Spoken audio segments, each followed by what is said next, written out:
Magandang araw sa inyong lahat. Welcome sa isa na namang nakakakilabot na istorya. Ang Barrio Santissima tahimik sa buong taon, ngunit pagsapit ng Semana Santa, nababalot ng takot ang bawat sulok ng baryo. Sa kabila ng debosyon at panata ng mga residente, may isang sumpa na bumabangon tuwing mahal na araw, isang sumpang nakakubli sa lumang simbahan. Sa tuwing maririnig ang tunog ng kampana, hudyat ito ng isang babala. Hindi ng isang paanyaya upang magtungo sa pukdasalan. Ngayong taon, si Padre Dante, isang pari na matagal nang naglilingkod sa parokya, ay muling nahaharap sa kanyang pinakakinatatakutang bahagi ng Semana Santa, ang gabi ng Huwebes Santo. Alam niyang may mangyayari. Hindi siya sigurado kung ano, pero nararamdaman niya ito sa kanyang pagkatao, sa ilalim ng dambana ng simbahan. May isang lihim na kailanman ay hindi dapat matuklasan. Ngunit ngayong gabi, may mga nagbabalak na muling buksan ang pintuang matagal nang nakasara. At kapag nangyari iyon, isang kasamaan ang muling magaganap, isang kultong sumasamba sa nakakatakot na nilalang, isang sumpang babalot sa buong baryo, sa katahimikan ng gabi, isang malakas na sigaw ang yumanig sa buong paligid. Isang hudyat na nagsimula na ang lagim, ang Barrio Santissima ay nababalot ng katahimikan. Ang hangin may dalang kakaibang lamig, at sa bawat pintuan ng bahay, may mga nagkukrus ng kanilang daliri, umuusan ng panalangin, at sinisindihan ang mga kandila upang itaboy ang kasamaan. Ngunit sa kabila ng kanilang debosyon, may isang bagay na hindi nila kayang labanan, ang anino ng nakaraan. Sa lumang kumbento, hindi mapakali si Padre Dante. Nakadama siya ng bigat sa kanyang dibdib, parang may matang nakamasid sa kanya mula sa madilim na sulok ng silid. Nasa harapan niya ang isang lumang aklat na isinulat ng unang paring naglingkod sa Barrio Santissima, si Padre Alberto. Mahigit 200 taon na ang nakalilipas. Tuwing Semana Santa, huwag lalabas sa hating gabi. Iwasan ang sinumang nakaitim sa prosesyon. Kapag may kumatok sa inyong pinto, huwag buksan. Hindi sila tao. Napasinghap si Padre Dante. Hindi ito isang babala lang, ito ay isang patunay. Hindi ito katang-isip na kwento ng matatanda, kundi isang sumpang bumabalik tuwing mahal na araw. Eksaktong 12:00 ng hating gabi nang muling tumunog ang lumang kampana ng simbahan. Ang tunog nito ay hindi tulad ng dati, hindi ito isang paanyaya sa dasal, kundi isang panaghoy ng babala. Sa madilim na lansangan ng baryo, may mga nagpuprosesyon na dahan-dahang naglalakad. Hindi ito karaniwang prosesyon ng Semana Santa. Ang mga taong kasali dito hindi nagdarasal. Walang emosyon ang kanilang mga mukha at ang kanilang mga mata natatakpan ng itim na belo. Lahat sila nakaitim na kasuotan mula ulo hanggang paa. May hawak na itim na kandilang may apoy na kulay dugo, nakatayo sa harapan ng prosesyon ng isang matandang babae. Payat ang katawan, may mga mata na parang baga, at may hawak na lumang rosaryo na hindi nagliliwanag sa ilaw ng kandila. Siya si Aling Marta, ang pinakamatandang naninirahan sa baryo. Matagal na siyang pinaniniwala ang baliw, ngunit siya lang ang nag-iisang saksi sa madilim na lihim ng Santissima. Nagbabalik sila. Bulong ni Aling Marta habang nakatingin sa simbahan. Nagugutom sila. Ang mga tao sa baryo, kahit nasa loob ng kanilang bahay, nakaririnig ng mabibigat na yabag ng mga nakaitim na deboto. Parang hindi lumalapat ang kanilang mga paa sa lupa, ngunit sa bawat paggalaw ng mga ito, naroon ang bigat at panggigigil. Sa loob ng kumbento, patakbong pumasok si Samuel, ang batang sakristan na kasakasama ni Padre Dante. Nanginginig ito, pawisan, at halos hindi makapagsalita. Padre, si Tomas. Habol hiningang sambit ni Samuel, anong nangyari kay Tomas? Tanong ng pari at lumapit sa batang sakristan. Padre, nawawala siya.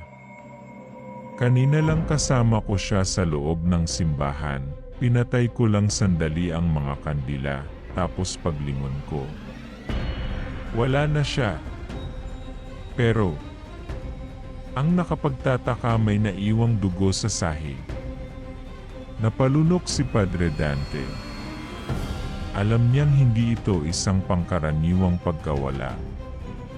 Ang sumpa muling bumangon, at ngayong Semana Santa, may mga buhay na kailangang kunin.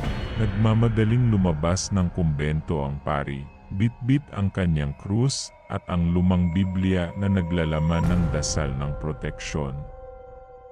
Ngunit sa sandaling bumukas ang pinto ng simbahan, tumambad sa kanya ang isang eksenang nagpanginig sa kanyang buong katawan, sa harapan ng altar. Sa mismong paanan ng estatwa ni Kristo, nakahandusay si Tomas, wala ng buhay. Nakadilat ang mga mata, at may mga kalmot sa kanyang dibdib na parang pilat ng isang matandang sugat.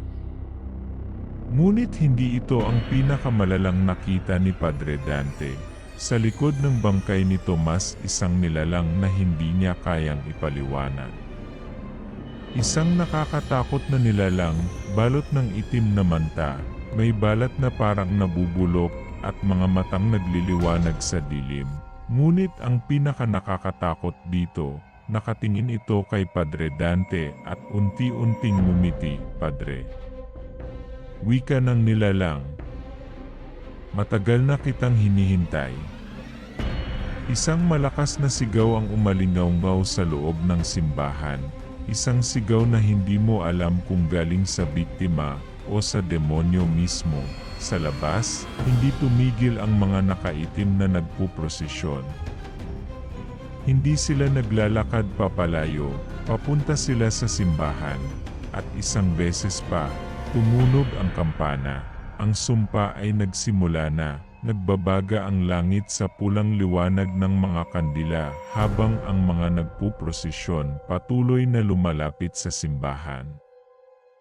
Sa bawat hakbang ng mga nilalang na sakop ng dilim, ang hangin mas lalong nakasasakal sa paghinga, parang may kung anong mabigat na puwersang bumabalot sa buong Barrio Santissima. Sa loob ng simbahan, hindi pa rin makagalaw si Padre Dante. Nakatayo siya sa harapan ng altar, namumutla habang nakatitig sa nilalang na nagngangalang Salazar, ang leader ng kulto na matagal nang pinaniniwalaang namatay. Ngunit hindi ito isang ordinaryong tao. Ang balat nito parang nasunog at natutuklap, ngunit ang mga mata nag-aapoy sa kasamaan. Sa tabi ng bangkay ni Tomas, unti-unting umagos ang dugo patungo sa marmol na paa ng estatwa ni Kristo. Sa lahat ng kanyang taon bilang pari, hindi pa kailanman nagdulot ng takot sa kanya ang presensya ng banal na imahen. Hanggang ngayon, dumating sa simbahan si Aling Marta, habol ang paghinga, at makikita sa kanyang mga mata ang isang kinatatakutang katotohanan. Padre, bumalik na sila. Sigaw niya. Ang mga nilalang ng gabi, ang mga itinakwil ng simbahan. Alam mong hindi natin sila kayang labanan ng basta panalangin lamang. Ano nang ibig mong sabihin, Marta? Galit na tanong ni Padre Dante. Lumingon ang matanda sa mga nagpuprosesyon na ngayon nasa pintuan na ng simbahan. Dahan-dahang pumasok ang mga ito, walang ingay, walang emosyon, at isa-isa silang lumuhod sa harapan ng altar. Ang mga kandila ng mga ito hindi nanganganinag ng liwanag kundi nagbubuga ng usok na kasing itim ng gabi. 300 taon na ang nakalilipas, sabi ni Aling Marta. Isang kasunduan ang ginawa ng ating unang pari, si Padre Alberto, sa isang kulto na sumasamba sa kadiliman. Kapalit ng proteksyon ng baryo laban sa salot at taggutom, tuwing Semana Santa, isang sakripisyo ang kailangang ialay. Hindi isang ordinaryong tao, kundi isang lingkod ng Diyos mismo. Nanlamig ang buong katawan ni Padre Dante. Isang pari. Wika niya.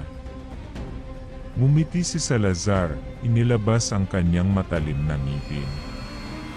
Ikaw ang sakripisyong hinihintay namin, Padre. Bago pa man makagalaw si Padre Dante, 2 nilalang mula sa prosesyon ang lumapit sa kanya at mahigpit siyang hinawakan sa magkabilang braso. Ang balat ng mga ito malamig na parang patay, at ang mga kuko mahahaba at matutulis. Nagsimula ng mag-alay ng dasal si Salazar sa wikang Latin, isang sinaunang panalangin na hindi kailanman itinuro ng simbahan. Sa kamay nito hawak ang isang kalis na gawa sa buto ng tao, puno ng likidong kasing itim ng gabi, Hos est corpus daemonium. Usal nito na para bang isang baliktad na bersyon ng banal na misa, ang mga nilalang sa loob ng simbahan sabay-sabay na lumuhod. Idinikit ang mga noo sa sahig at nagsimulang umawit sa isang tinig na parang nagmumula sa ilalim ng lupa, "Tumakbo ka na, Padre." Sigaw ni Samuel, ang sakristan, na biglang lumitaw mula sa gilid ng altar. May hawak siyang isang bote ng banal na tubig at agad niyang ibinuhos iyon kay Salazar.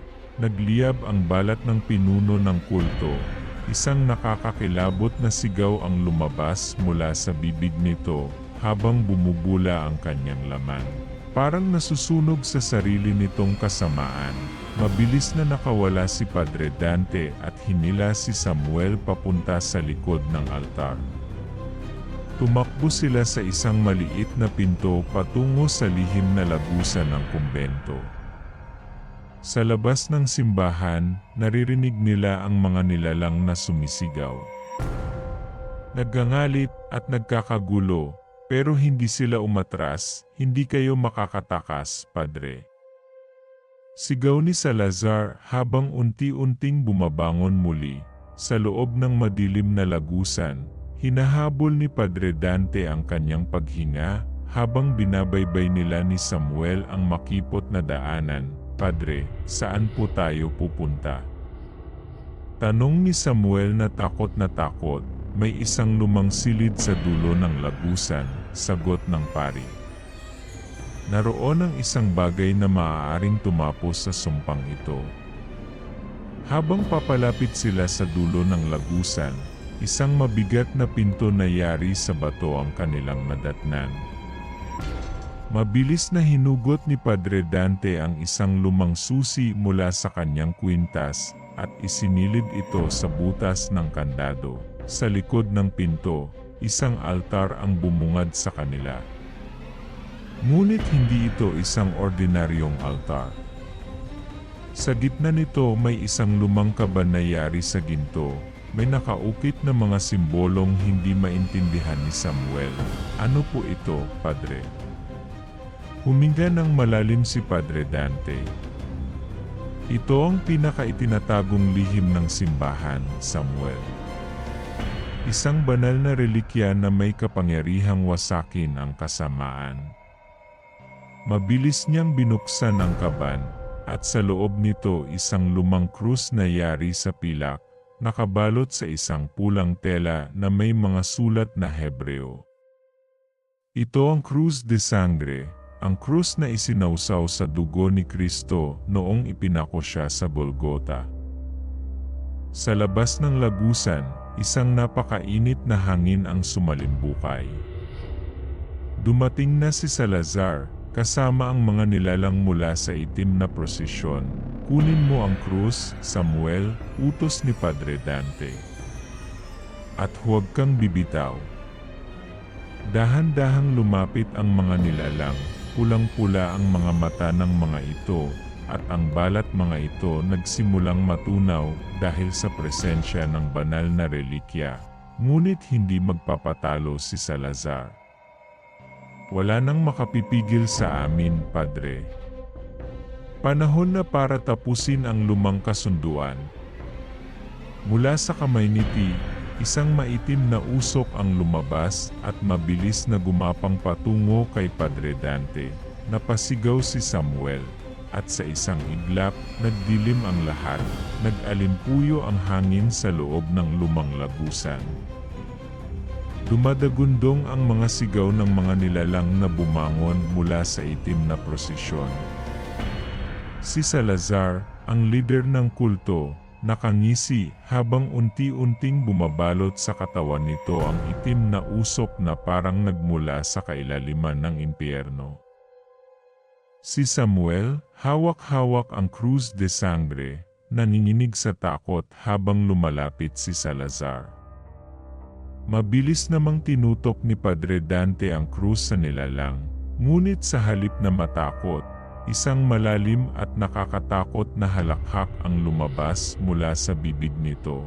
Padre, ang relikyang iyan ay wala ng bisa. Ang iyong simbahan ay pinamamahayan na ng kasalanan. Nag-apoy ang mga mata nito at sa isang iglap, isang makapangyarihang puwersa ang tumama kay Padre Dante. Napasigaw siya sa sakit nang maramdaman ang nagbabagang hapdi sa kanyang balat. Napaluhod siya, halos hindi makagalaw, habang papalapit si Salazar upang tapusin na ang kanyang buhay. Nagmamadaling lumapit si Samuel, inilagay ang krus sa noo ng pari at sinimulang magdasal. Ama namin, sumasalangit ka.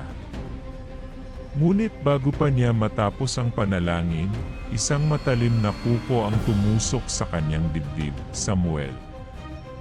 Sigaw ni Padre Dante, ngunit huli na ang lahat. Napaatras ang sakristan, sumusuka ng dugo, at bumagsak sa malamig na sahig. Nanlilisik ang mga mata ni Salazar. Wala nang makapipigil sa amin, Padre. Panahon na para ang inyong Diyos ay lumuhod sa harap ng tunay na makapangyarihan. Ang mga nilalang mula sa prosesyon nagsimulang maglakad palapit, mga katawan ng mga ito lumulutang, habang ang mga mukha ay unti-unting nagiging bungo. Ang tinig ng mga ito ay naging isang malalim at sabay-sabay na awit sa wikang hindi nauunawaan ng mortal na tao. Ito na ba ang katapusan? Sa kanyang huling hibla ng lakas, muling tinutok ni Padre Dante ang krus kay Salazar. Ngunit sa pagkakataong ito, hindi lamang panalangin ang kanyang binigkas, kundi isang sinaunang dasal na hindi pa kailanman naririnig sa loob ng Barrio Santissima, in nomen Patris, et Filii, et Spiritus Sancti. Sa isang iglap, nagliwanag ang buong silid. Isang napakaliwanag na liwanag ang bumalot sa buong simbahan, at ang mga nilalang ay nagsimulang magsisigaw sa matinding sakit. Ang kanilang balat na lalapnos, ang kanilang katawan nagiging abo. Si Salazar sa huling sandali ay pilit na lumalaban. Hindi tayo tapos, Padre. Babalik ako. Ngunit bago pa ito makapagpatuloy, isang makapangyarihang sigaw mula sa langit ang umalingaw-ngaw. Lumuhod ay liday harap ng Diyos demonyo. At sa huling iglap, ang katawan ni Salazar nagkapira-piraso sa isang napakalakas na pagsabog ng itim na usok. Bumagsak sa basang sahig si Padre Dante, hindi alintana ang pagod at sakit na nararamdaman sa katawan. Ngunit nang mapatingin siya kay Samuel, Isang matinding kirot ang naramdaman niya sa kanyang puso. Nakatingala sa kanya ang sakristan, maputla, ngunit may isang mapayapang ngiti sa kanyang labi. "Padre, tapos na po ba?" Maluha-luhang tumango si Padre Dante.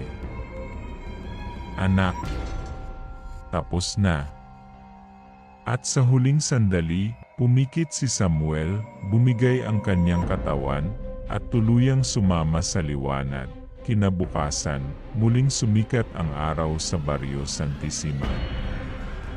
Ngunit ang bayan hindi na katulad ng dati. Ang simbahan, na minsang naging sentro ng pananampalataya, ngayon ay tahimik na, walang pari, walang sakristan. Sa gitna ng altar, naroon pa rin ang Cruz de Sangre, nakalublob sa tuyong dugo na tila nagpapaalala ng isang gabing hindi dapat makalimutan. Isang matandang babae ang lumapit sa krus, tinakpan ito ng puting tela, at nagwika, babalik sila. Sa susunod na Semana Santa.